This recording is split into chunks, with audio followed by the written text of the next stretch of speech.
Hola, cordial saludo como tutor del Semillero de Hermenéutica y Padres de la Iglesia de la Facultad de Teología de la Pontificia Universidad Javeriana.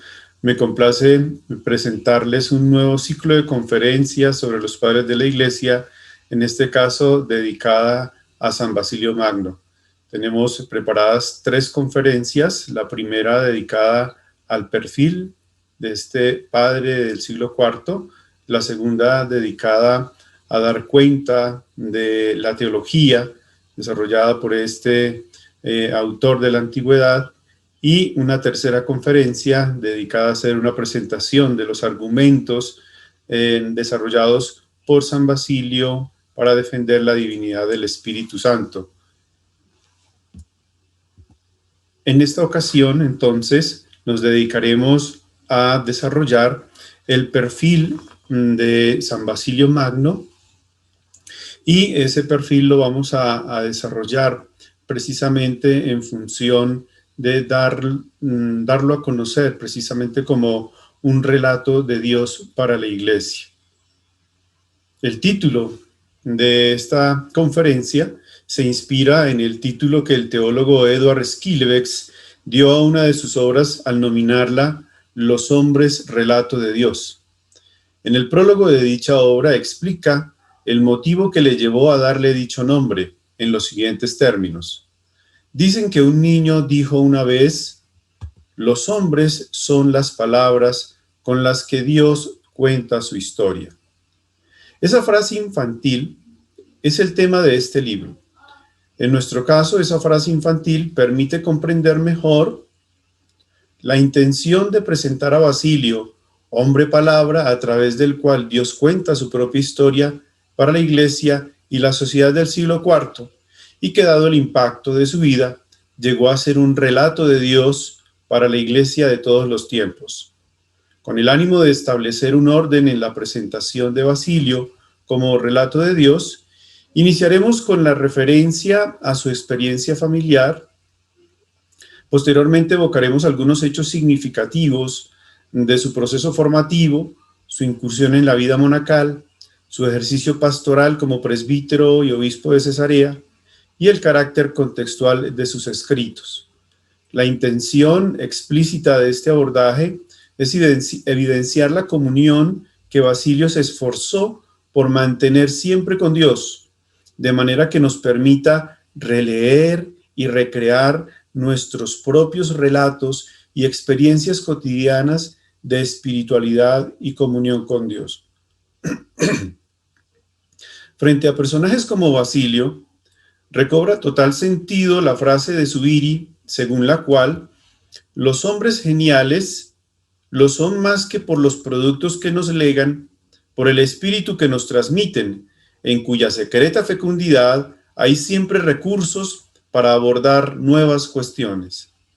Esta frase constituye un buen preámbulo para adentrarnos en el desarrollo de la temática en cuestión, pues más que ofrecer información, la idea es conectarnos con una experiencia de vida movida por el dinamismo del espíritu. Cuando la educación familiar y profesional se orientan a la búsqueda de la verdad. Por línea paterna, Basilio descendía de una familia de antigua raigambre cristiana, originaria del Ponto, que había sufrido la persecución por confesar la fe. Su abuela, Macrina, había conocido a los discípulos de Gregorio el Taumaturgo, reconocido como apóstol de la fe cristiana en el Ponto, quien había sido el fundador de la iglesia de Neo-Cesarea. Por la línea materna, descendía de una familia de Capadocia que estaba en la vida militar y civil. Sus padres eran Emelia y Basilio. Este último ejercía como rétor o maestro de retórica en Cesarea. Esta breve descripción familiar da cuenta de la antigüedad de la fe cristiana de sus antepasados, que ciertamente influyó en la vida de nuestro personaje en cuestión. En el seno de esta familia, Basilio nació hacia el año 329. Fue el segundo hijo y un niño enfermizo, situación que lo acompañará la mayor parte de su vida, criado en un ambiente campestre de la región del Ponto. Benoit destaca el ambiente difícil que rodeó a Basilio en términos de vivir en una región montañosa del Asia Menor, sin acceso directo al mar. La inclemencia de las estaciones, que en tiempos de invierno, al no tener acceso al mar, agudizaba el desabastecimiento de alimentos y el foco de hambruna. A lo anterior, se sumaban las comunicaciones precarias, los mensajeros negligentes, la inseguridad general y la preocupación por la información. Durante su infancia, Basilio recibió, de parte de su madre Melia y de su abuela Macrina, una enseñanza sobre la fe cristiana que va a ser muy significativa y determinante en su vida. El culto a Cristo era tradicional en la familia desde hacía varias generaciones y muchos de sus miembros habían tenido que sufrir el destierro, el despojo y los malos tratamientos por negarse a ofrecer incienso a los ídolos. Como señala Pérez de Urbel, todas estas cosas las oyó por primera vez el pequeño Basilio de labios de su abuela Macrina, con quien pasó sus primeros años en una propiedad que tenía no lejos de las playas del Ponto. Ella misma había sido una de las heroínas de la persecución que se abatió sobre la iglesia en los comienzos del siglo. En efecto, los primeros gérmenes de la vida cristiana los recibió Basilio de labios de su abuela, mujer intrépida, cuyas virtudes eran de todos conocidas y admiradas en la provincia del Ponto. Y a esta primera educación, según Pérez de Urbel, debemos atribuir en gran parte el celo, la doctrina, la actividad, la intrepidez heroica y la prudencia del futuro campeón de la fe. Su madre y su abuela sentaron las bases de una experiencia que, lejos de perderse con el tiempo, se fue consolidando y sirviendo de criterio de discernimiento frente a los diferentes retos que fueron haciéndose presente en su vida. Sobre este particular afirma el propio Basilio: la enseñanza sobre Dios que había recibido de mi madre bendita y mi abuela Macrina cuando era niño, la he mantenido con mayor convicción.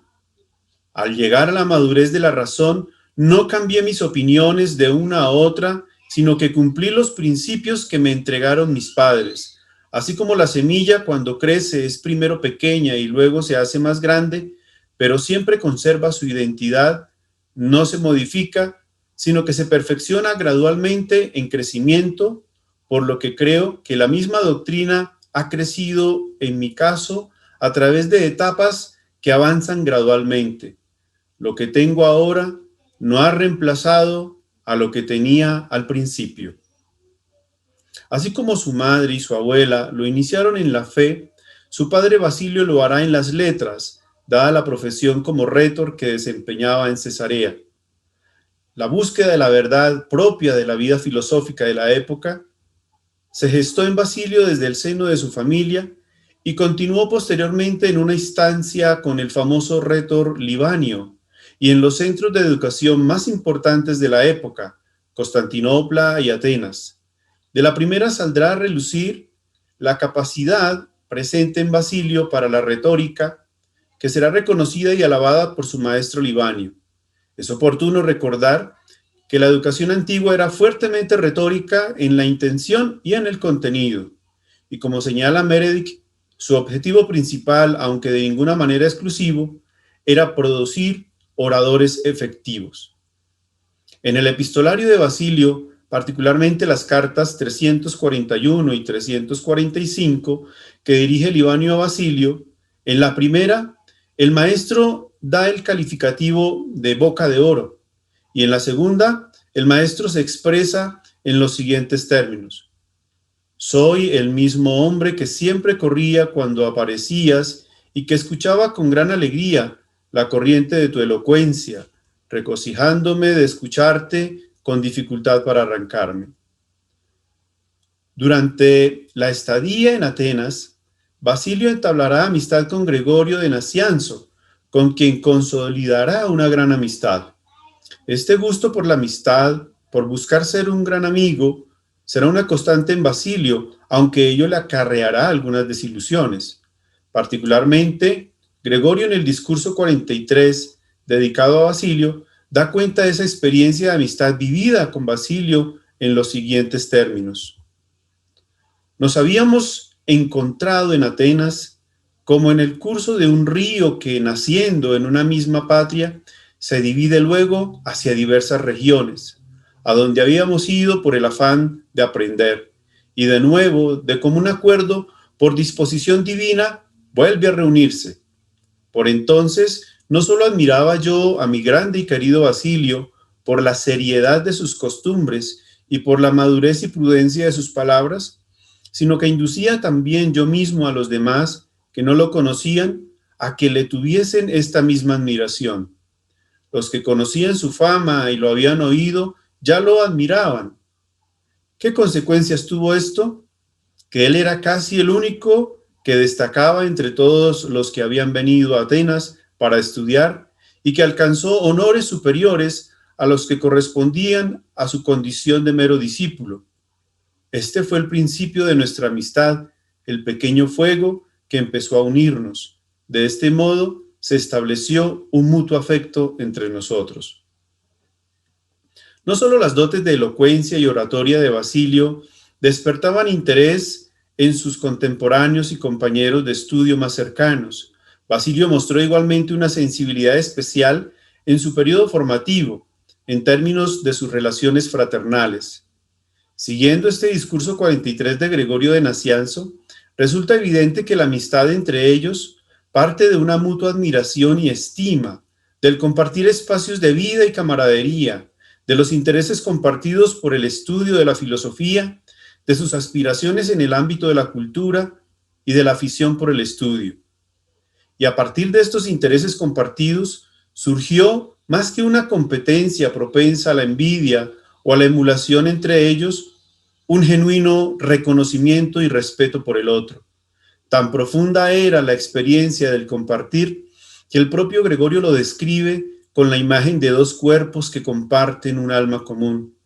Esta identificación significaba el alcanzar un estado pleno y profundo de verdadera amistad, de convivencia y comunicación, de una identidad, de unas búsquedas, unos intereses, unos anhelos y esperanzas futuras. Era como si los dos cuerpos tuvieran un alma en común, pues si bien no hay que dar crédito a los que afirman que todas las cosas están en todas partes, en nuestro caso sí podría afirmarse que estábamos el uno en el otro. Idéntica era nuestra actividad y nuestra afición, aspirar a la virtud, vivir con la esperanza de las cosas futuras y tratar de comportarnos de tal manera que, aún antes de que llegase el momento de salir de esta vida, pudiese decirse que ya habíamos salido de ella. Con estos pensamientos dirigíamos nuestra vida y todas nuestras acciones, esforzándonos en seguir el camino de los mandamientos divinos y estimulándonos el uno al otro a la práctica de la virtud.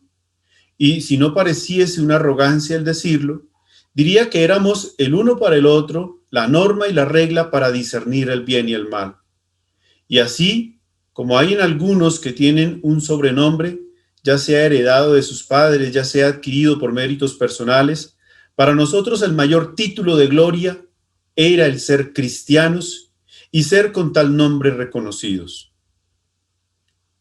Basilio y Gregorio, además de compartir los estudios a los cuales prestaban gran dedicación, compartían las mismas convicciones de fe, razón por la cual, dentro de su deseo de búsqueda de la verdad, al no encontrar en la filosofía pagana argumentos convincentes, Moresquine señala que buscaron en los círculos cristianos las respuestas a los problemas causados por las circunstancias de vida pagana o laica. Se sentían insatisfechos con la vida en Atenas y consideraban que su cristianismo era más importante. Por esta razón, nunca se les veía en los teatros, ni en los convites, ni en las fiestas populares. Como señala Pérez de Urbel, mientras los demás se entregaban a los juegos ruidosos y atrevidos, ellos, con un grupo selecto de amigos, leían las obras maestras de la literatura o discutían los problemas propuestos en el aula bajo las mismas alamedas en que antiguamente habían paseado Sócrates y Platón, Nicias y Alcibiades. Gregorio de Nacianzo, en el elogio a Basilio, al evocar su experiencia de estudios en Atenas, afirma: solo conocíamos dos caminos, el primero, el más amado, el que nos conducía a la iglesia y a sus doctores. El otro, menos elevado pero codiciado también, el que nos llevaba a la escuela y a sus maestros. El punto de conexión entre sus convicciones cristianas y los autores griegos era la búsqueda de la virtud que estaba en el centro de sus decisiones cotidianas. Máxime, cuando en medio era claro que quien buscaba la virtud buscaba a Dios, quien es la plenitud de la virtud. Un monje que inaugura una nueva experiencia de consagración. Al regreso de sus estudios a su tierra natal, tras su paso por Constantinopla y Atenas, se dedica durante algún tiempo a la labor de rétor en Cesarea y a colaborar en la formación de sus hermanos debido a la muerte de su padre. Habiendo sido iniciado en la fe cristiana desde su temprana infancia, aún no había recibido el bautismo, dado que en la época no era común el bautismo de niños. Su hermana Macrina fue la encargada de animarlo a dar el paso definitivo y consagrar su vida a la fe cristiana. Pero adicional a ello, una calamidad familiar terminó siendo el acontecimiento que permitió a Basilio darle un giro a su vida. La muerte de su hermano Naucracio hizo que Basilio dejara su labor de maestro de retórica en Cesarea y volviera al seno de su familia a consolar a los suyos. Ya había vivido la pérdida de su padre y ahora la de su hermano, que desató el dolor de su madre. Este cuadro de muerte y de dolor le impresionaron tanto que, como señala Pérez de Urbel, aquel mismo año resolvió pedir el bautismo que había aplazado hasta entonces, según la costumbre antigua, y entregarse con avidez propia de su voluntad enérgica a la práctica de la perfección cristiana. Durante más de un año se dedicó a peregrinar por las regiones de Palestina y Egipto, hablando con los monjes del desierto más renombrados, observando, sintonizando su espíritu con los ejemplos más conmovedores y recogiendo tesoros de doctrina y de experiencia que luego serían enriquecidos con las aportaciones de su brillante inteligencia. Según Pérez de Urbel, a principio del 358, una larga enfermedad le detiene en Alejandría, llena entonces del nombre de Antonio, el iniciador del anacoretismo, a quien acababan de enterrar sus discípulos. La nostalgia de su tierra le entristece, y ni todos los esplendores de la capital de Egipto pueden hacerle olvidar su ciudad de Cesarea, la metrópoli de todos los bienes del Asia, como la llama en una carta que por esta época escribe a un maestro de Atenas. Esta experiencia fuerte de conversión vivida por Basilio, que le llevó a replantear su vida, es narrada en la pluma del mismo personaje en la carta 223 dirigida a Eustacio de Sebaste de la siguiente manera: mucho tiempo había pasado en la vanidad y había desperdiciado casi toda mi juventud en el trabajo vano que sufrí al adquirir la sabiduría que Dios había hecho necedad. Entonces, una vez, como un hombre despertando de un sueño profundo, volví mis ojos a la maravillosa luz de la verdad del Evangelio y percibí la inutilidad de la sabiduría de los príncipes de este mundo que no sirve para nada. Lloré muchas lágrimas por mi miserable vida y oré para que se me concediera orientación para admitirme a las doctrinas de la verdadera religión. Primero que nada, me propuse hacer algunos arreglos de mis caminos, pervertidos durante mucho tiempo por mi intimidad con hombres malvados. Luego leí el Evangelio y vi que un gran medio para alcanzar la perfección era vender los bienes de uno, compartirlos con los pobres, renunciar a todos los cuidados de esta vida y la negativa a permitir que el alma se convirtiera por cualquier simpatía a las cosas de la tierra. Y oré para que pudiera encontrar a alguno de los hermanos que habían elegido esta forma de vida, para que con él pudiera cruzar la vida corta y estrecha con problemas. Y muchos los encontré en Alejandría y muchos en el resto de Egipto y en otros en Palestina, en Siria, en Mesopotamia. Admiré su continencia en la vida y su resistencia en el trabajo.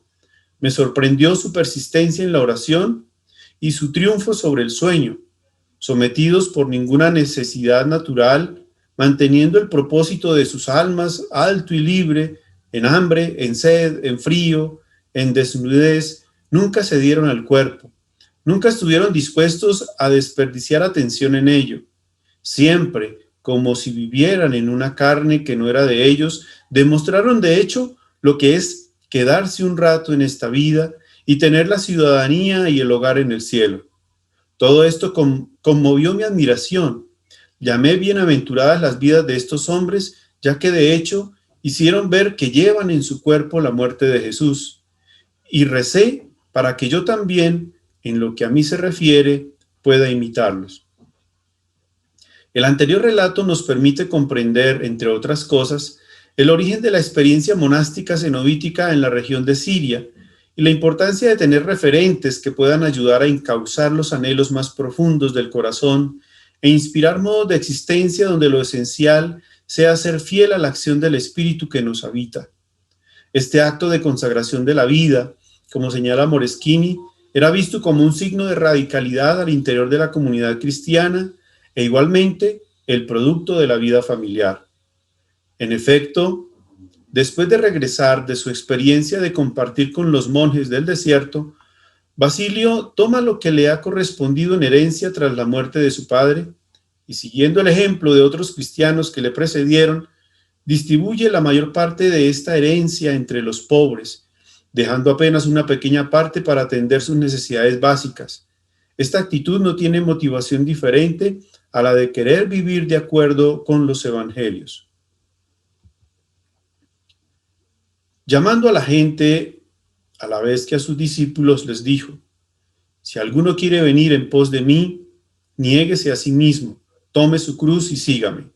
Porque quien quiera salvar su vida la perderá, pero quien pierda su vida por mí, por el evangelio, la salvará. Pues, ¿de qué le sirve al hombre ganar el mundo entero si arruina su vida? ¿Qué puede dar el hombre a cambio de su vida? Acto seguido, se va a vivir al borde del río Iris en una de las propiedades de la familia, muy seguramente en el lugar donde en su infancia había compartido con su abuela Macrina y donde, según Pérez de Urbel, su hermana y su madre practicaban ya la vida monástica en compañía de otras mujeres piadosas. Allí empezará a dar cuerpo a una experiencia de vida consagrada que se irá consolidando cada vez más. En el compartir con los monjes, solían leer juntos los libros sagrados y los glosaban, contemplando a los santos personajes de la Biblia como estatuas vivientes e imágenes animadas que vivían en medio de ellos. Según Pérez de Urbel, la oración alternaba con el estudio. No se imponía un silencio absoluto, pero tampoco se hablaba inútilmente. Se recomendaba mucho reflexionar antes de hablar y disciplinar hasta el tono de la voz. Con cierta frecuencia, Basilio reunía a sus compañeros en torno suyo, los instruía, resolvía sus dudas, les relataba las cosas extraordinarias que había visto en sus peregrinaciones por las celdas de los anacoretas y les guiaba por los caminos de la perfección. Nada del mundo que fuese noble, bueno y bello era extraño a la vida monacal. La misma cultura pagana podía penetrar en el claustro, tanto cuanto alimentaba la vida virtuosa. Según Pérez de Urbel, así nacieron sus reglas mayores y menores, suma de catequesis monacal que señalan una etapa esencial en el desarrollo de la vida cenobítica. En esta nueva experiencia, lo central para Basilio es la convicción de que es la Santa Trinidad la fuente y el referente de su obrar. Sobre este particular afirma: pongo mi confianza en Dios mediante Cristo, como está escrito.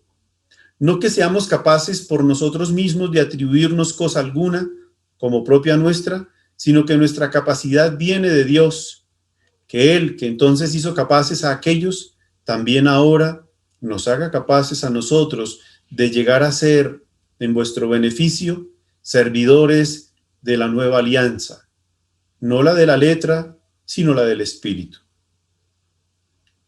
Esta centralidad trinitaria, propia de quien es consciente de haber nacido en el bautismo a una vida nueva, está íntimamente unida a la referencia permanente a la Sagrada Escritura, pues para el cristiano el lugar principal para conocer a Dios remite al texto revelado, en el cual, como señala Escasoso, destacarán en Basilio la referencia a las figuras de José, Job, Daniel, David, Moisés, como profetas y anticipadores de Cristo, quienes, con el ejemplo de su vida, dan a quien aprende a leer las Escrituras las riquezas que son antiguas y al mismo tiempo siempre nuevas. En la comprensión de Basilio sobre las Sagradas Escrituras, destaca la idea, según Escasoso, de que Cristo es el alma de las Escrituras y el que crea la síntesis de los dos testamentos. Por lo tanto, para penetrar en las Escrituras, necesitamos poseer el Espíritu de Cristo, clave para el conocimiento indispensable e insustituible.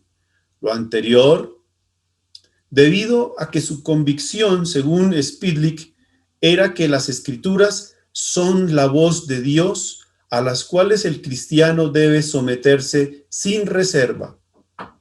Más aún, su más íntima inclinación en su meditación de las Escrituras era, según Moreschini, unir los aspectos morales con los aspectos sociales y prácticos del cristianismo. Su actividad y su retórica pretendían despertar en su audiencia el deseo de crecimiento espiritual y moral.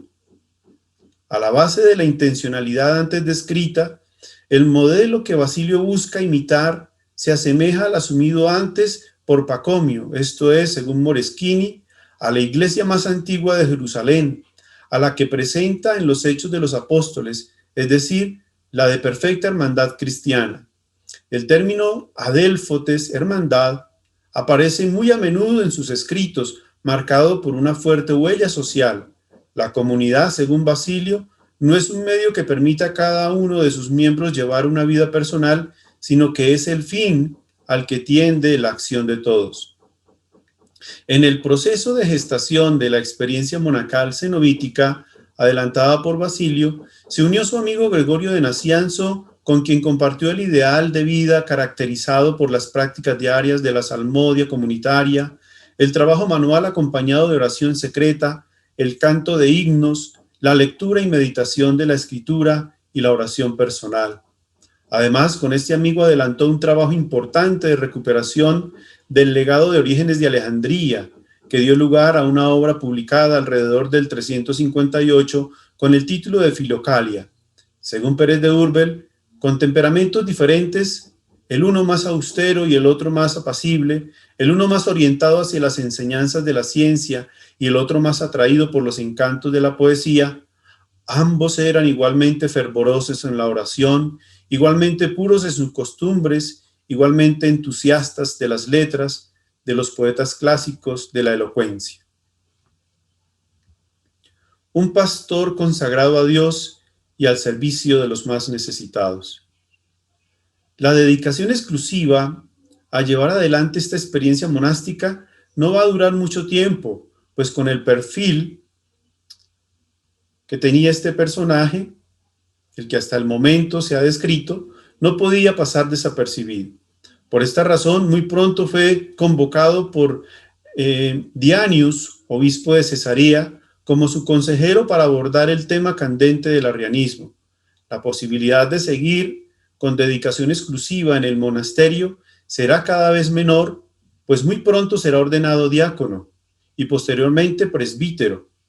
Al quedar libre la sede de Cesarea por la muerte del titular, será ordenado obispo hacia el año 370, labor a la que dedicará la totalidad de su tiempo.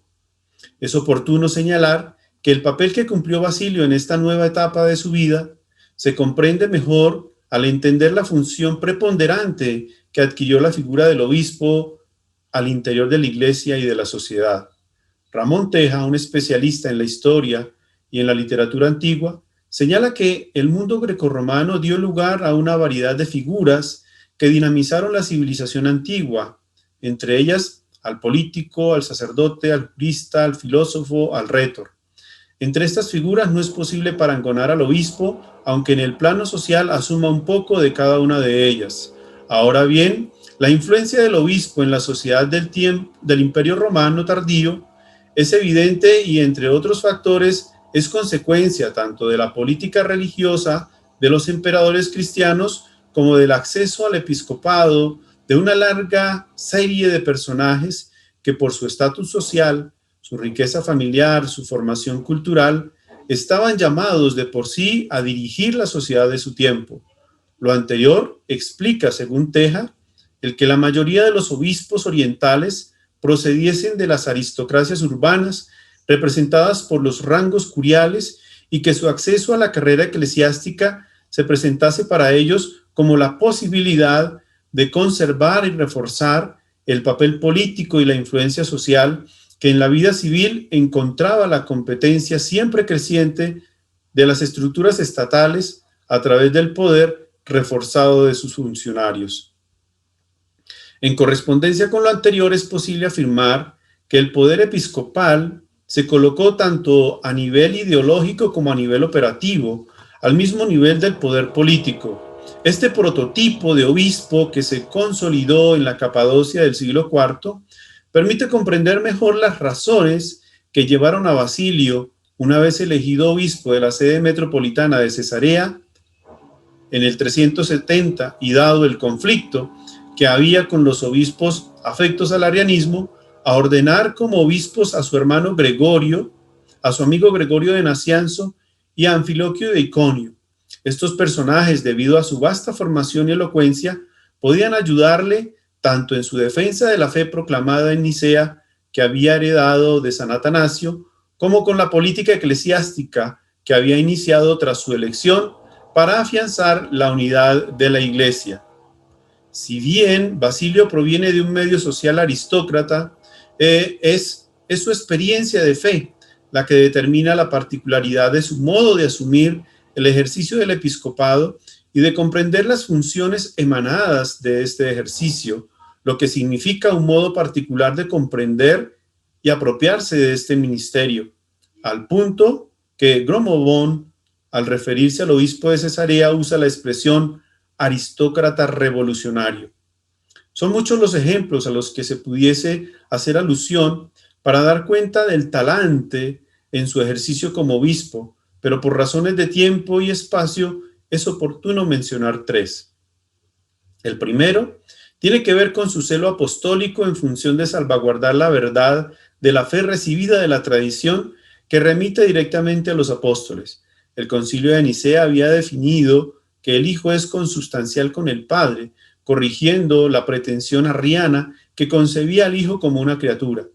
Pero dicho concilio no explicó debidamente el alcance de lo definido, por lo cual los años posteriores a Nicea estuvieron dedicados a profundizar y explicar el sentido de la expresión definida por dicho concilio. La labor de Basilio será vital en este ejercicio de aclaración, que no será fácil, pues el arrianismo sabía sacar provecho de la influencia de los emperadores que eran afectos a sus ideas para extender su dominio sobre las sedes episcopales. Frente a esta coyuntura, Basilio afirma: nuestras angustias son notorias, aunque las dejamos sin contar, porque ahora su sonido se ha extendido a todo el mundo. Las doctrinas de los padres son despreciadas, las tradiciones apostólicas se ponen en nada, las ideas de los innovadores están de moda en las iglesias. Ahora los hombres son más bien inventores de sistemas astutos que teólogos. La sabiduría de este mundo gana los premios más altos y ha rechazado la gloria de la cruz. En la carta 243, dirigida por Basilio a los obispos de Italia y de la Galia, da cuenta de la confusión que ha traído a las iglesias la herejía arriana en los siguientes términos: no estamos siendo atacados por el bien de la riqueza o gloria o cualquier ventaja temporal. Estamos en la arena para luchar por nuestra herencia común, por el tesoro de la fe sana, derivada de nuestros padres. Los pilares y fundamento de la verdad están dispersos en el extranjero. Nosotros, cuya insignificancia nos ha permitido pasar desapercibidos, estamos privados del derecho de libertad de expresión. ¿Entráis en la lucha por el bien de la gente? No piensen solo en que estén amarrados en un refugio seguro, donde la gracia de Dios les da refugio de la tempestad de los vientos de la maldad.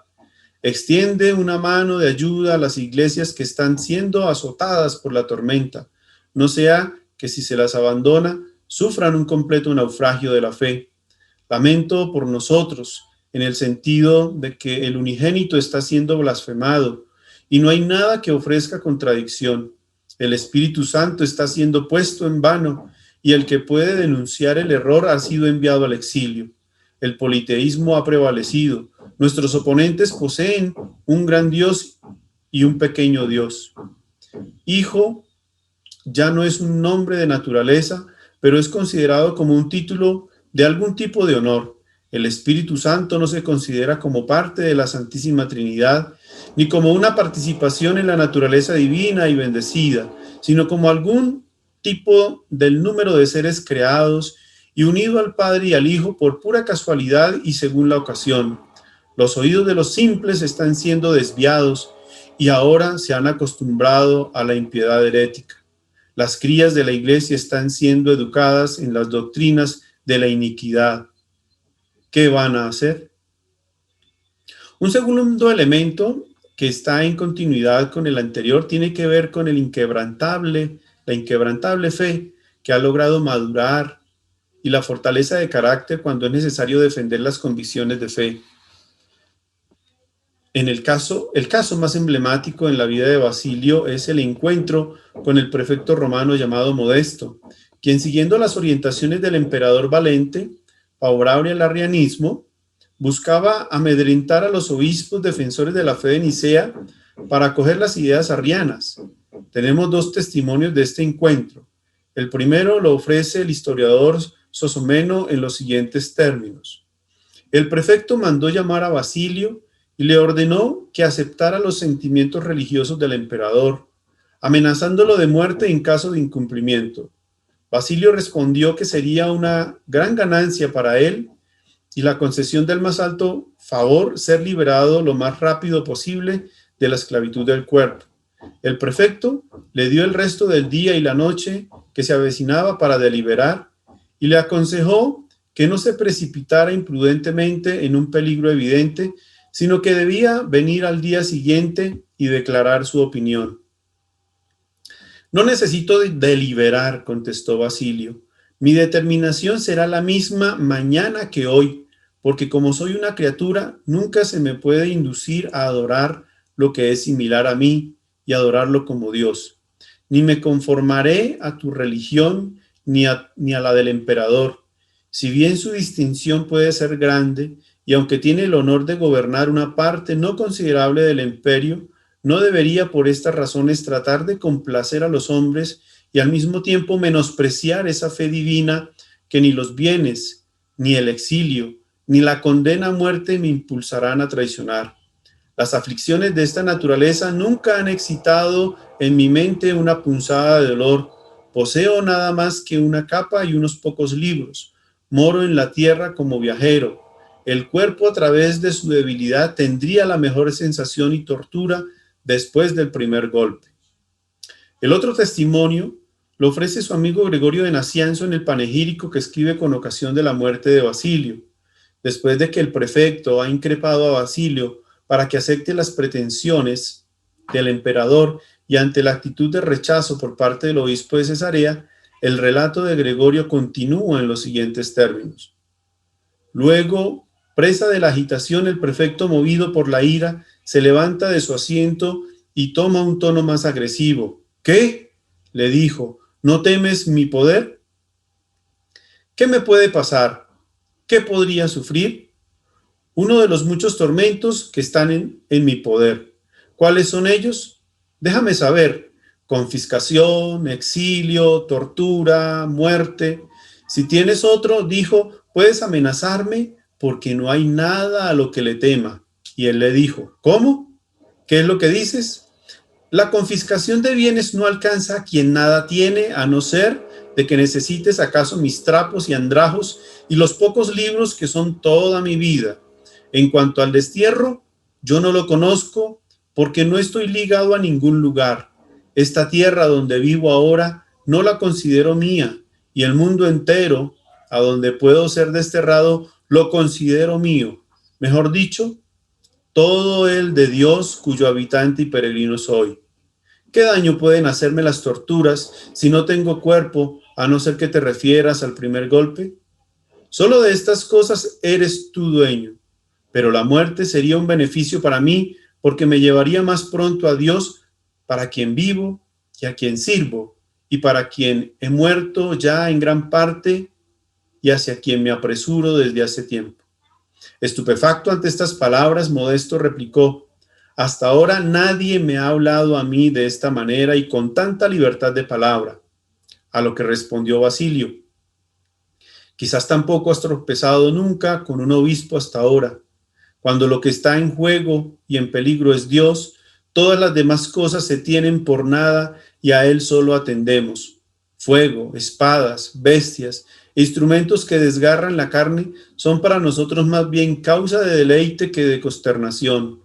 Aflígenos con las torturas, amenaza, pon por obra todo cuanto se te ocurra, disfruta con tu poder, que el emperador oiga también esto.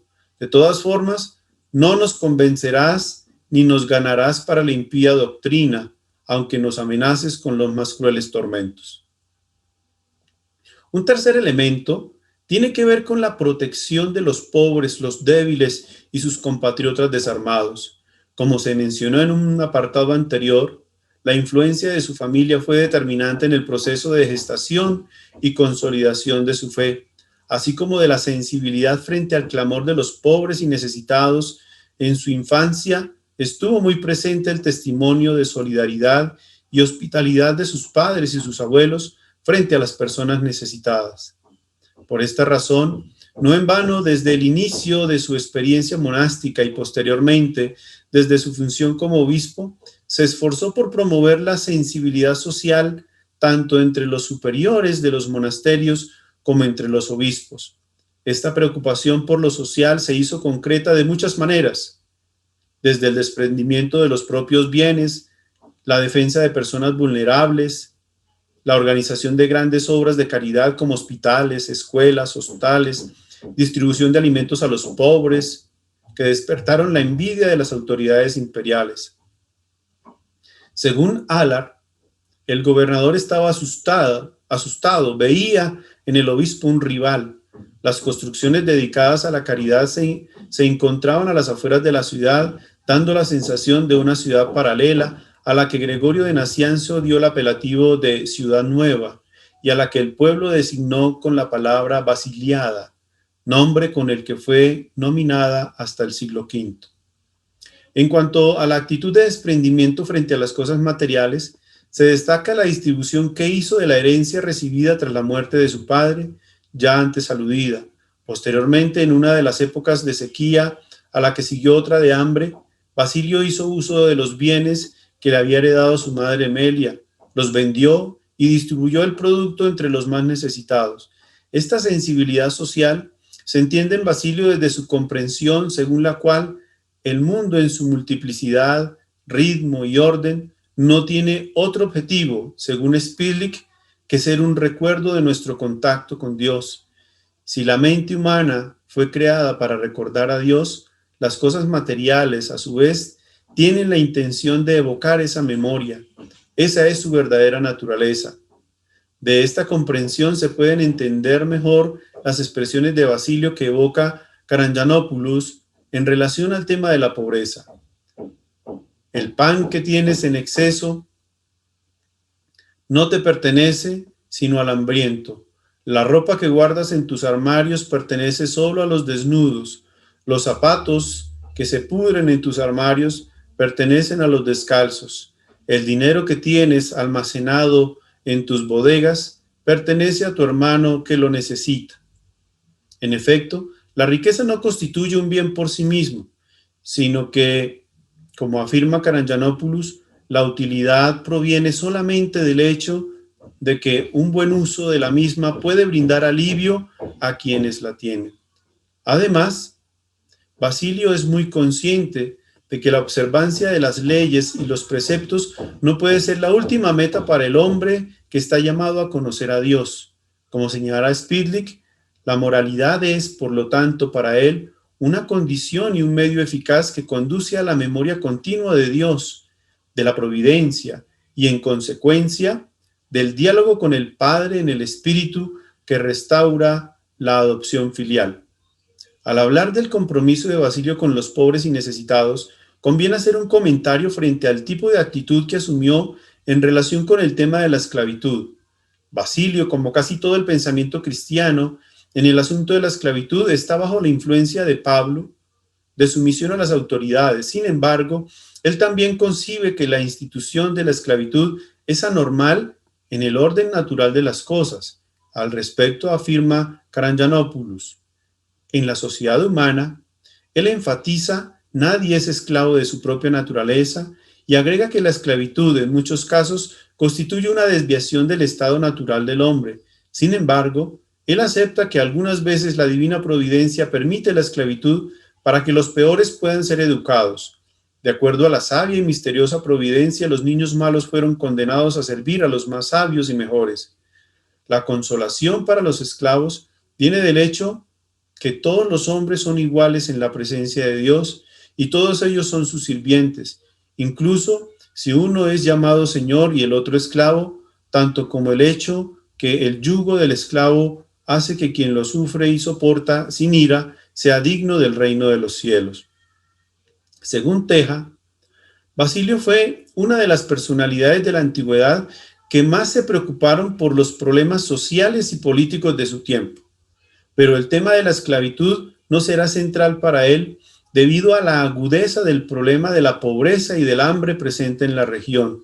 La esclavitud era parte de la cultura y en el ambiente de Basilio los esclavos estaban dedicados a servir en las casas de los aristócratas y, según Teja, estaban dedicados a oficios altamente especializados, bien orientados al servicio doméstico, bien a la administración de la hacienda y la casa de sus señores como notarios, contables. La vida de la mayor parte de estos esclavos se desarrollaba en estrecho contacto con el dueño, se generaban estrechas afectividades entre ellos y era frecuente incluso que participasen en la herencia de sus señores. Esta forma de esclavitud hacía que estos esclavos tuvieran unas condiciones de vida más favorables en comparación con la buena masa de la población a quien Basilio califica como pobres y hacia quienes se orientaron principalmente sus preocupaciones sociales.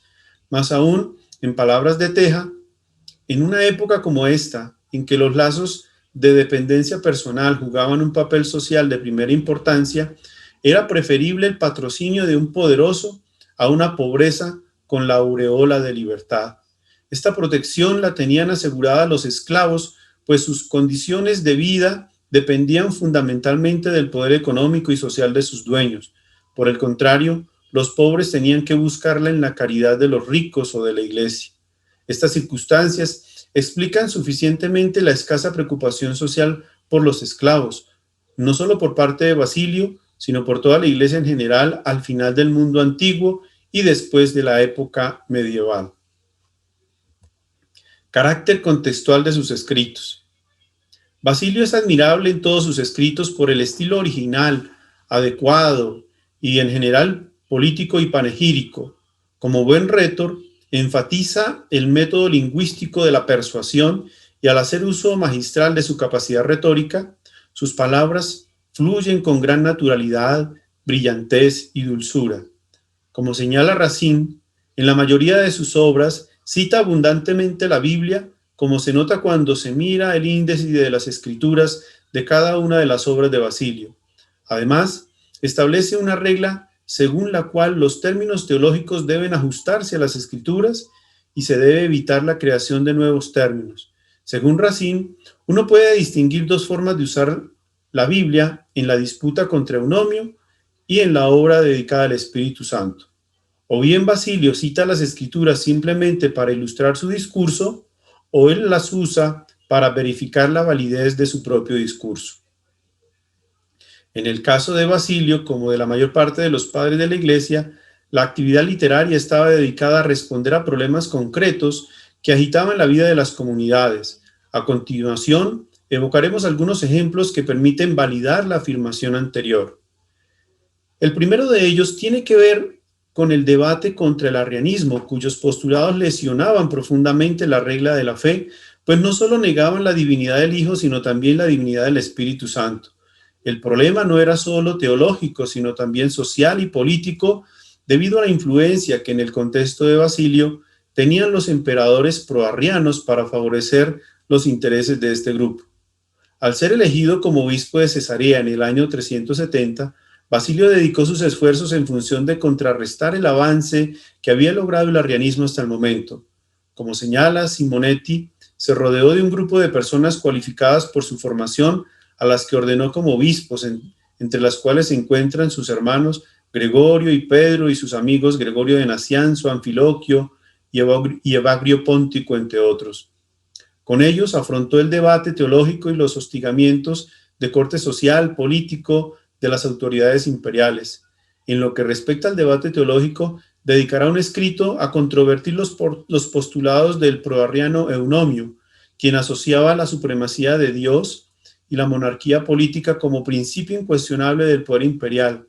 Más aún, según Moreschini, este personaje afirmaba que entre las numerosas denominaciones de Dios, la de no generado constituye su carácter esencial y distintivo, de modo que el Hijo, al no ser tal como generado, no solo es inferior al Padre, sino que también es diferente de él, por su esencia y naturaleza, además de distinguirse por su hipóstasis.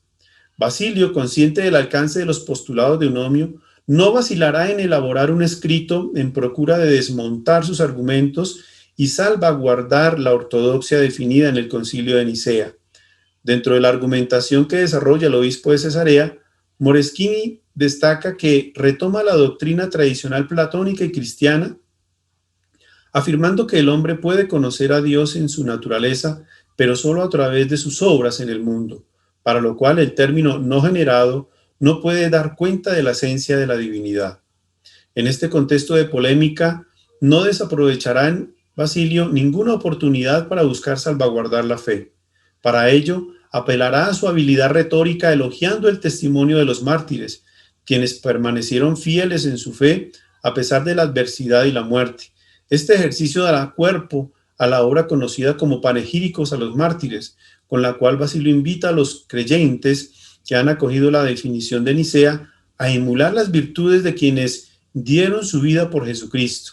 En este caso, a pesar de las presiones de los arrianos, no solo con sus argumentos tendenciosos, sino también con las amenazas de confiscaciones, destierros o afectación de la propia vida.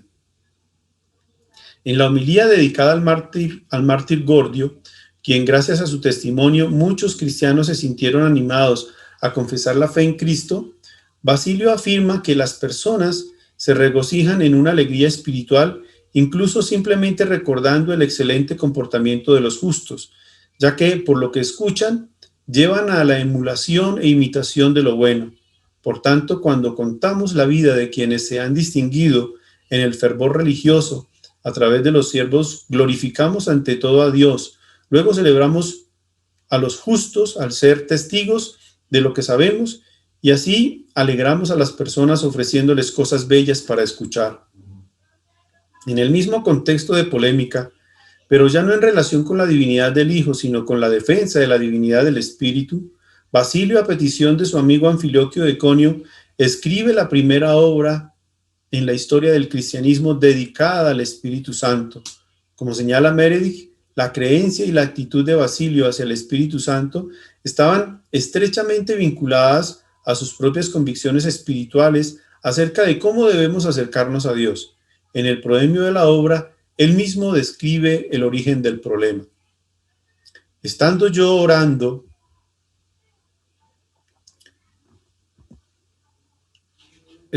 orando recientemente con el pueblo porque efectuaba la doxología a Dios Padre en ambas formas, unas veces con el Hijo y con el Espíritu Santo y otras por medio del Hijo en el Espíritu Santo, algunos de los presentes nos denunciaron diciendo que habíamos utilizado vocablos extraños y a la vez contradictorios entre sí.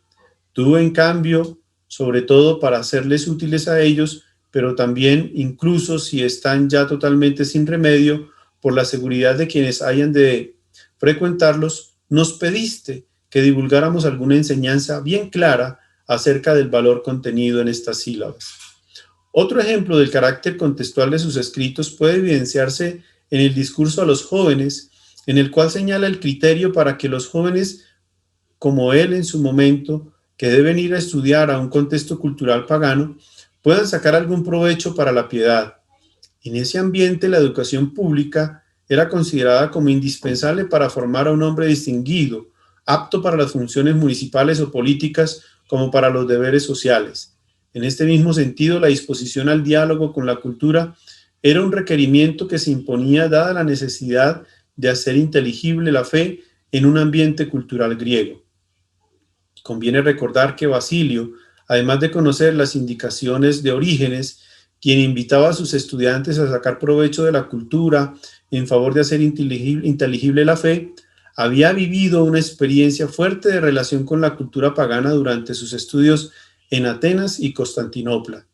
Por esta razón, no desconocía los peligros de la literatura clásica en el plano moral y sabía aprovechar los escritos de los autores paganos a los cuales confería solo un valor propedéutico a la fe cristiana. Como buen maestro, Basilio elabora un escrito de manera de mensaje a los jóvenes en el cual les aconseja cómo leer a los clásicos. A continuación referimos algunos apartes.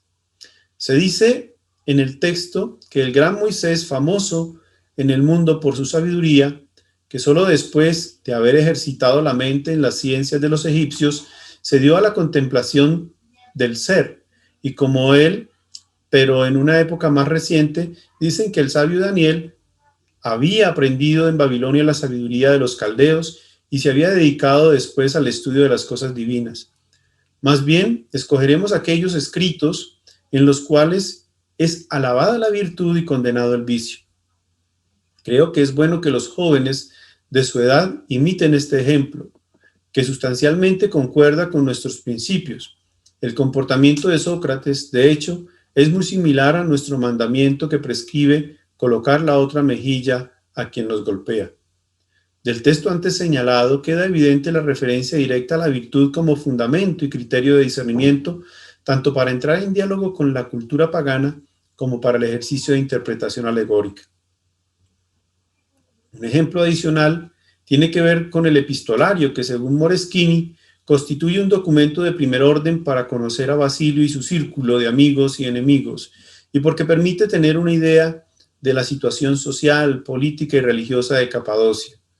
Según Gain, son 330 cartas que gozan de reconocimiento como propias y 35 cartas inauténticas o apócrifas.